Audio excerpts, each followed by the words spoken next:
আসসালামু আলাইকুম। অবিরাম বাংলার সংবাদে সবাইকে স্বাগত জানাচ্ছি। আমি নাইম ফাথম মুবিন। শুরুতে বিআরবি কেবলস সংবাদ শিরোনাম। ঘূর্ণিঝড় রিমাল আরও দুর্বল হয়ে উপকূল অতিক্রম করে ভারতের আসামে ঢাকা সহ বৃষ্টি অঞ্চলে দুপুর নাগাদ ঝড় বৃষ্টির পূর্বাভাস।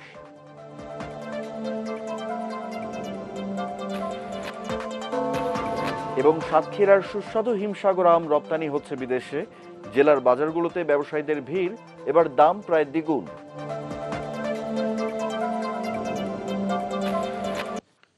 শুনছিলেন বিআরবি কেবল সংবাদ শিরোনাম, এবারে বিস্তারিত। বঙ্গোপসাগরে সৃষ্ট প্রবল ঘূর্ণিঝড় আরও দুর্বল হয়ে বাংলাদেশের উপকূল অতিক্রম করে ভারতের আসামে চলে গেছে।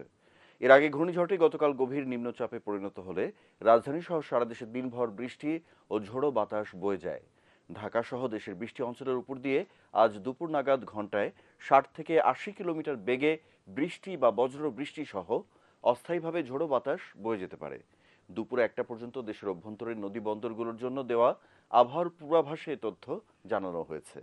এতে জানানো হয়, রাজশাহী, দিনাজপুর, পাবনা, রংপুর, বগুড়া, টাঙ্গাইল, ময়মনসিংহ, যশোর, কুষ্টিয়া, ঢাকা, ফরিদপুর, মাদারীপুর, খুলনা, বরিশাল, পটুয়াখালী, নোয়াখালী, কুমিল্লা, চট্টগ্রাম, কক্সবাজার এবং সিলেট অঞ্চলের উপর দিয়ে দক্ষিণ পূর্ব দক্ষিণ দিক থেকে ঘন্টায় 60 থেকে 80 কিলোমিটার বেগে বৃষ্টি বা বজ্রবৃষ্টি সহ অস্থায়ীভাবে ঝোড়ো বাতাস বয়ে যেতে পারে।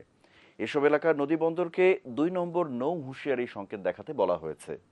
এদিকে গত 24 ঘন্টায় দেশে সর্বোচ্চ 235 মিলিমিটার বৃষ্টিপাত রেকর্ড করা হয়েছে চট্টগ্রামে, আর ঢাকায় রেকর্ড করা হয়েছে 151 মিলিমিটার।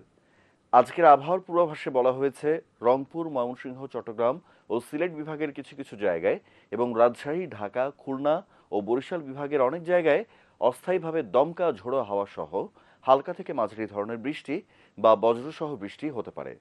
সারা দেশে দিনের তাপমাত্রা 2 থেকে 5 ডিগ্রি এবং রাতের তাপমাত্রা 1 থেকে 3 ডিগ্রি বাড়তে পারে। ঘূর্ণিঝড় রিমালের বর্তমান অবস্থান সহ আবহাওয়া পরিস্থিতি জানাতে রাজধানীর আগারগাঁওয়ে আবহাওয়া অধিদপ্তরে আছেন সহকর্মী মুশফিকুর রহমান। সবশেষ অবস্থা জানাচ্ছেন তিনি। মুবিন, এই মুহূর্তে আমি দাঁড়িয়ে আছি আবহাওয়া অধিদপ্তরের ঝড় সতর্কীকরণ কেন্দ্রের একেবারে নিচে। আমার পেছনে যেমনটি দেখতে পাচ্ছেন, এখানে কিন্তু বেশ বড় বড় দুটি গাছ উপড়ে গেছে। এই চিত্র কিন্তু শুধুমাত্র এখানকারই না, গতকাল ঘূর্ণিঝড় রেমাল আঘাত হানার পর রাজধানীর বিভিন্ন জায়গায় কিন্তু বড় বড় গাছ উপড়ে গেছে এবং ভেঙে গেছে, আমরা যতটুকু জানতে পেরেছি। আমরা আবহাওয়ার পূর্বাভাসে জেনেছি গতকালকেই কিন্তু ঘূর্ণিঝড় রেমাল স্থলভাগে এসে দুর্বল হয়ে সেটি কিন্তু গভীর নিম্নচাপে পরিণত হয়ে সারাদিন ঢাকা সহ দেশের সব জায়গায় কিন্তু বৃষ্টি ঝরিয়েছে। এর সাথে ঝোড়ো হাওয়া কিন্তু বয়ে গেছে। এখন আজকে সকাল থেকে কিন্তু রাজধানী ঢাকায়ও ঝিরিঝিরি বৃষ্টি হয়েছে। এখন যদিও বৃষ্টির প্রভাব কিছুটা কম রয়েছে আমরা দেখেছি, তবে আজ সারাদিনই কিন্তু থেকে থেকে সারা দেশেই বৃষ্টি হবার সম্ভাবনা রয়েছে। বিশেষ করে বৃষ্টি অঞ্চলে কিন্তু দমকা হাওয়া বা ঝোড়ো হাওয়া বইয়ে বৃষ্টি হবার সম্ভাবনা রয়েছে। সেই ক্ষেত্রে বাতাসের গতিবেগ হতে পারে 60 থেকে 80 কিলোমিটার বেগে। এছাড়া আজকে সর্বোচ্চ বৃষ্টিপাত রেকর্ড করা হয়েছে চাঁদপুরে 257 মিলিমিটার এবং চট্টগ্রামে রেকর্ড করা হয়েছে 249 মিলিমিটার বৃষ্টি। এছাড়া অভ্যন্তরীণ নদী বন্দরগুলোতে যে নৌযানগুলো চলাচল করে সেগুলোকে কিন্তু 2 নম্বর নৌ হুঁশিয়ারি সংকেত দেখিয়ে যাওয়ার জন্য বলা হয়েছে। এছাড়া আজকে সারাদিনে আকাশ কিন্তু মেঘলা থাকারই সম্ভাবনা রয়েছে এবং থেকে থেকে বৃষ্টি হবার সম্ভাবনা রয়েছে, যেটা বললাম। এছাড়া দিনের এবং রাতের তাপমাত্রা কিছুটা বৃদ্ধি পাওয়ার সম্ভাবনা রয়েছে। এই ছিল আমার কাছে আবহাওয়ার সর্বশেষ পূর্বাভাস। ঘূর্ণিঝড় আঘাত হানার পর ক্ষয়ক্ষতির চিত্র ভেসে উঠছে উপকূল জুড়ে। পটুয়াখালীর সবশেষ পরিস্থিতি জানাচ্ছেন আমাদের প্রতিনিধি জাহিদ রিপন। ঘূর্ণিঝড় রেমালের প্রভাব কেটে গেল, পটুয়াখালীর উপকূলীয় অঞ্চলের আকাশ কিন্তু এই মুহূর্তে বেশ মেঘাচ্ছন্ন হয়ে আছে এবং বাতাসের একটু তেমন একটা চাপও রয়ে গেছে। আর থেমে থেমেই কিন্তু হালকা থেকে মাঝারি বৃষ্টিপাত অনবরত হয়ে যাচ্ছে। আপনারা জানেন যে গত রবিবার দিন রাত 1:30টার দিকে ঘূর্ণিঝড় উপকূলীয় এই অঞ্চলে আঘাত হানে এবং গতকাল বিকেল 4টা পর্যন্ত সে তাণ্ডব চালিয়ে যেতে থাকে। এই যে দীর্ঘ সময় ধরে তাণ্ডব চালানোর ফলে এই অঞ্চলে বেশ ব্যাপক ক্ষয়ক্ষতি হয়েছে। বিশেষ করে কাঁচা যে ঘরবাড়ি ছিল সেখানে প্রায় 200 সহস্রাধিক ঘরবাড়ি আংশিক এবং সম্পূর্ণরূপে ক্ষতিগ্রস্ত হয়েছে। এছাড়াও শরীফ নামের এক যুবক মারা গিয়েছে এবং অসংখ্য গাছপালা উপড়ে পড়েছে। অন্তত শতাধিক মাছের ঘের তলিয়ে গেছে এবং যে 3 থেকে 4 স্বাভাবিক হচ্ছে 3 থেকে 4 ফুট উচ্চতার জলোচ্ছ্বাস হয়েছিল।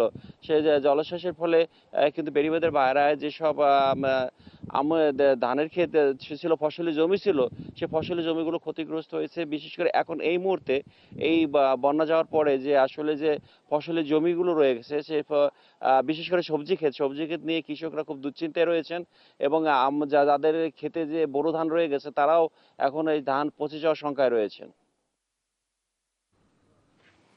এদিকে ঘূর্ণিঝড় রিমালের আঘাতে অনেক ক্ষয়ক্ষতি হয়েছে সাতক্ষীরায়। ভেঙে যাওয়া বেড়িবাঁধগুলো মেরামত সহ উদ্ধার কাজ চলছে।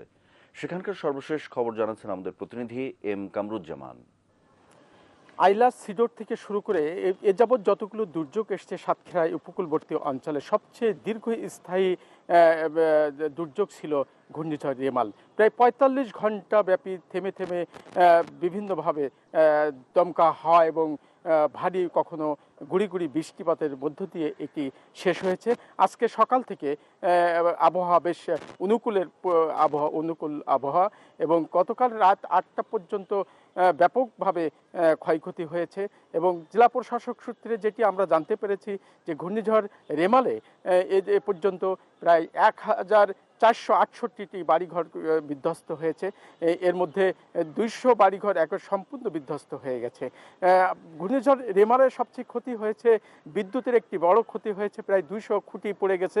কিছুক্ষণ আগে বিদ্যুতের যিনি এখানে দায়িত্বপ্রাপ্ত কর্মকর্তার সাথে আমি কথা বলেছি, সে জানিয়েছে দুপুর বা বিকাল নাগাদ হয়তো লাগতে পারে সমস্ত জায়গায় বিদ্যুৎ সাবস্টেশনগুলো চালু করার জন্যে। এছাড়া ঘূর্ণিঝড় রেমাল যে নদীতে যে উত্তাল অবস্থা ছিল, সেই উত্তাল অবস্থা কিছুটা সকাল থেকে কমতে শুরু করেছে। সাতক্ষীরার জনজীবন অনেকখানি স্বাভাবিক সকাল থেকে। এখন পর্যন্ত সে ধরনের নাই, রৌদ্র উঠেছে, সকাল থেকে রৌদ্র দেখছি। ঘূর্ণিঝড় রেমালে সবচেয়ে ক্ষতি হয়েছে আমের এবং চিংড়ি চাষে। সাতক্ষীরাতে ৮০০ কিলোমিটার ভেড়িবাঁধ রয়েছে। এই ৮০০ কিলোমিটার ভেড়িবাঁধের বিভিন্ন স্থানে নদী যে উত্তাল নদী ছিল, সেই উত্তাল ঢেউয়ের কারণে ভেড়িবাঁধ ভেঙে কিছু এলাকা প্লাবিত হয়েছে। সেই সব এলাকায় চিংড়ি ঘেরগুলো প্লাবিত হয়েছে, কিন্তু সেখানে কি পরিমাণ ক্ষয়ক্ষতি হয়েছে সেটি যদিও এখনো মৎস্য বিভাগ আমাদেরকে নিশ্চিত করে জানাতে পারেনি, আরও হয়তো ১-২ দিন লাগবে। এছাড়া ঘূর্ণিঝড় রিমালের যে প্রভাব, এক কথাই যদি আমি বলি যে এখন এই মুহূর্তে তেমন কোনো প্রভাব আর নেই। গত রাত থেকেই ঘূর্ণিঝড় রিমালের যে সবল সেটি শেষ হয়ে গেছে। সকাল থেকে সব কিছু স্বাভাবিক, রাস্তাঘাটে মানুষজন চলাচল শুরু করেছে এবং স্বাভাবিক কর্মকাণ্ডে মানুষ ইতিমধ্যেই নেমে গিয়েছে। এই ছিল আমার কাছে সর্বশেষ update. M Kamruzzaman, ATN Bangla, Satkhira. ঘূর্ণিঝড় রিমালে কক্সবাজারে বড় ধরনের কোনো ক্ষয়ক্ষতি হয়নি, তবে ৯ নম্বর মহাবিপদ সংকেত নামিয়ে ৩ নম্বর স্থানীয় সতর্ক সংকেত দেখিয়ে যেতে বলার পরই কক্সবাজারে শুরু হয় ঝোড়ো হাওয়া। এতে উড়ে গেছে সৈকত পাড়ের শতাধিক দোকানপাট, উপড়ে গেছে ঝাউ গাছ। রাতভর কক্সবাজারে ভারী বর্ষণ ও ঝোড়ো হাওয়া ছিল, সেই সাথে ছিল বজ্রপাত। কক্সবাজার আবহাওয়া অফিসের উপসহকারী আবহাওয়াবিদ তোফায়েল আহমেদ জানিয়েছেন, সাগরের পানি স্বাভাবিক অবস্থার চেয়ে এখনো ২ ফুট উচ্চতায় রয়েছে। এদিকে আশ্রয় কেন্দ্র থেকে অধিকাংশ মানুষ নিজেদের বসতবাড়িতে ফিরে গেছেন।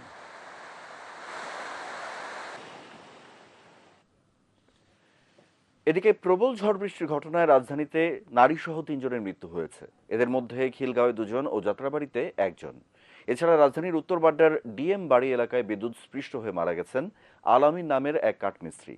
রাতে খাবার খেয়ে নিজ কর্মস্থলে যাওয়ার পথে একটি বৈদ্যুতিক খুঁটিতে বিদ্যুৎ স্পৃষ্ট হয় আলামিন। পরে স্থানীয়রা তাকে উদ্ধার করে নিকটবর্তী একটি হাসপাতালে নিয়ে যায় এবং পরবর্তীতে সেখান থেকে তাকে ঢাকা মেডিকেলে পাঠানো হলে কর্তব্যরত চিকিৎসক তাকে মৃত ঘোষণা করেন। পরিবারে বলতে উনি এক বাবার এক ছেলে, যতটুকু আমরা শুনছি। রাস্তার গলির পাশেই হচ্ছে খাম্বাতে আপনার এই তার ঝুলে আছে, ছিঁড়া তার ঝুলে আছে।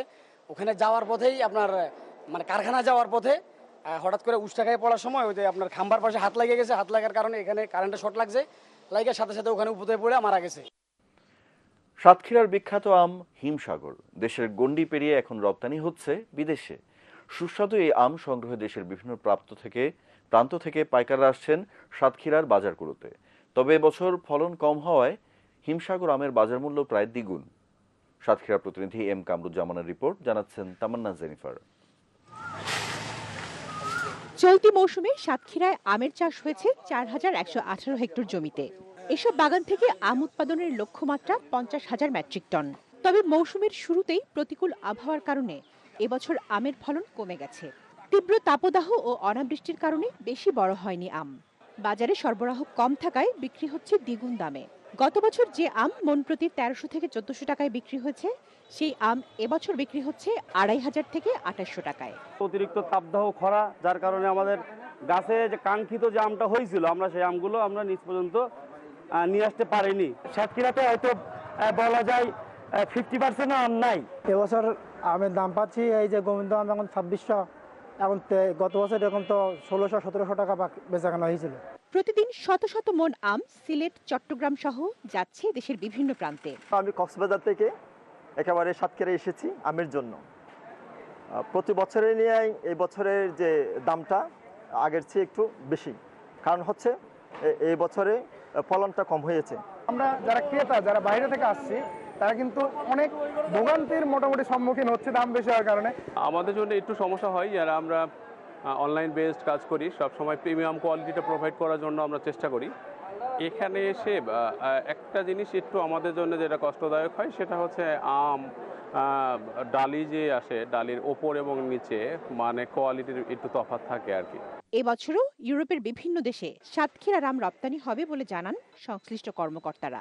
যারা বিদেশে আম রপ্তানি করছে তাদেরকে আমরা বিভিন্নভাবে প্রশিক্ষণের মাধ্যমে, পরামর্শের মাধ্যমে যাতে গুণগত মান বজায় রেখে আমরা উৎপাদন করতে পারেন এবং সারা বিশ্বের মানুষকে মানসম্মত আম খাওয়াতে পারেন, সে বিষয়ে আমরা কৃষকদের সাথে কাজ করে যাচ্ছি। গত ২২ মে থেকে জেলায় শুরু হয়েছে গাছ থেকে হিমসাগর আম সংগ্রহ।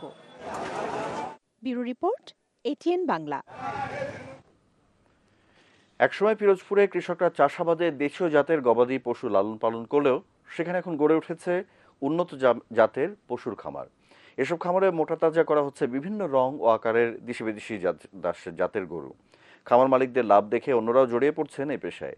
পিরোজপুর থেকে শফিকুল ইসলাম মিলনের পাঠানো তথ্য ছবিতে ডেস্ক রিপোর্ট।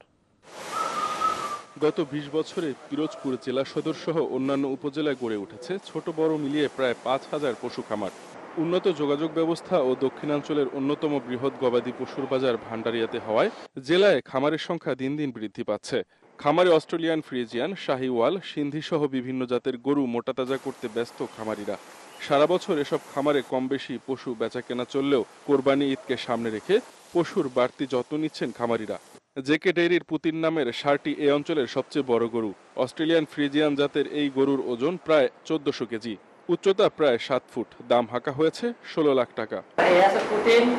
দাম আছে ৩৫-১৬ জন আছে, দাম ১৪ লাখ টাকা। আমরা ১৬ লাখ চাই আর কি। ঘাস, খড়, চালের কুড়া ও ভুট্টার পাশাপাশি সরিষার খৈল, গমের ভুসি ছাড়া মোটা তাজা করতে ব্যবহার করা হচ্ছে না কোনো রাসায়নিক।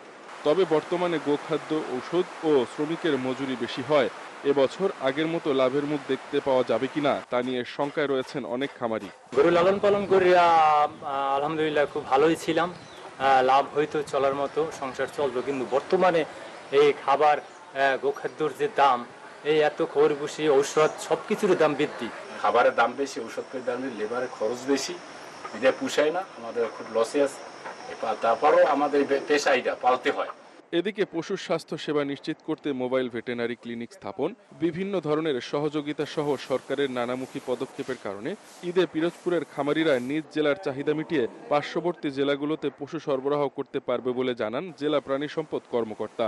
আমরা আশা করি আমাদের নিজস্ব যোগান থেকে আমাদের যে পবিত্র ঈদুল আজহার যে কোরবানি, আমাদের পিরোজপুরের এলাকাবাসী, পিরোজপুরের জনগণ সেই আমাদের নিজস্ব যোগান থেকে কোরবানি দিতে পারবে। এবছর জেলায় কোরবানির ঈদে মোট পশুর চাহিদা ৪০,০০০-এরও বেশি।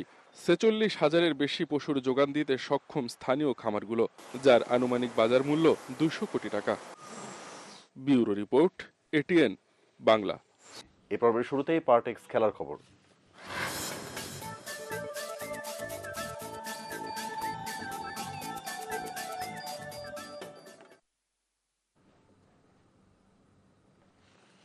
টেক্সাসে বিশ্বকাপের প্রথম প্রস্তুতি ম্যাচে রাতে যুক্তরাষ্ট্রের মুখোমুখি হবে বাংলাদেশ।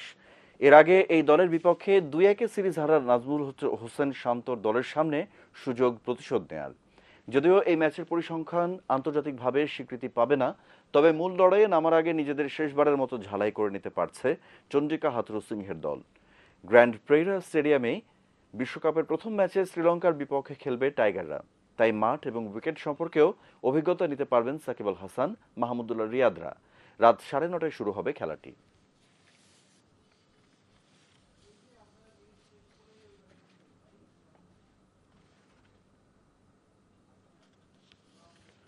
ফুটবল। ক্রিস্টিয়ানো রোনালদো জোড়া গোলে সৌদি লিগে আল ইতিহাদকে 4-2 গোলে হারিয়েছে আল নাসর। আল আওয়াল স্টেডিয়ামে প্রথমার্ধের ইনজুরির সময় দলকে এগিয়ে নেন CR7। 69 মিনিটে দলের দ্বিতীয় আর মৌসুমে 35 নম্বর গোলটি করেন পর্তুগিজ মহাতারকা। এরপর নাসরের আব্দুর রহমান গরিব তৃতীয়বারের মতো ইতিহাদের জালে বল পাঠান। শেষ গোলটি মেসারি আল নামেরের। ইতিহাদের হয়ে 2 গোল শোধ দেন আল শামরানি আর আল মানহালির। 82 পয়েন্ট নিয়ে লিগ টেবিলের 2-এ আছে রোনালদোর ক্লাব। 14 পয়েন্ট বেশি নিয়ে শীর্ষে আল হিলাল। টেনিস। আলেকজান্ডার জারেভের কাছে 3-0 সেটে হেরে ফ্রেঞ্চ ওপেনের প্রথম রাউন্ড থেকে বিদায় নিয়েছেন রাফায়েল নাদাল। এই প্রথম এই টুর্নামেন্টে এমন অভিজ্ঞতা হলো রোলা গারোর রাজা খ্যাত স্প্যানিশ তারকার। এর আগে 14 বার এই প্রতিযোগিতার শিরোপা জিতেছেন তিনি। লাল দুর্গে কখনোই দ্বিতীয় রাউন্ড থেকেও বিদায় নেননি নাদাল। গত 2 বছর ইনজুরির সঙ্গে যুদ্ধ করে ফেরা তারকার এটাই এই কোর্টের শেষ ম্যাচ হতে পারে বলে আগেই ইঙ্গিত দিয়েছেন তিনি। জার্মান তারকার কাছে নাদাল হারেন 6-3, 7-6, 6-3 গেমে। শেষ করার আগে সংবাদ শিরোনামগুলো এক নজরে আরেকবার।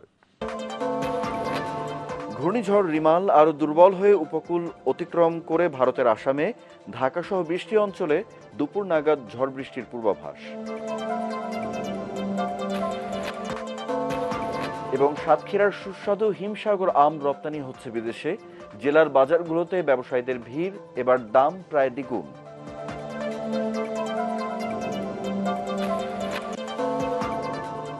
পরবর্তী সংবাদ দেখার আমন্ত্রণ জানিয়ে এখনকার মতো শেষ করছি। এটিএন বাংলার সংবাদ ইউটিউবে দেখতে ব্রাউজ করুন youtube/ATN Bangla News।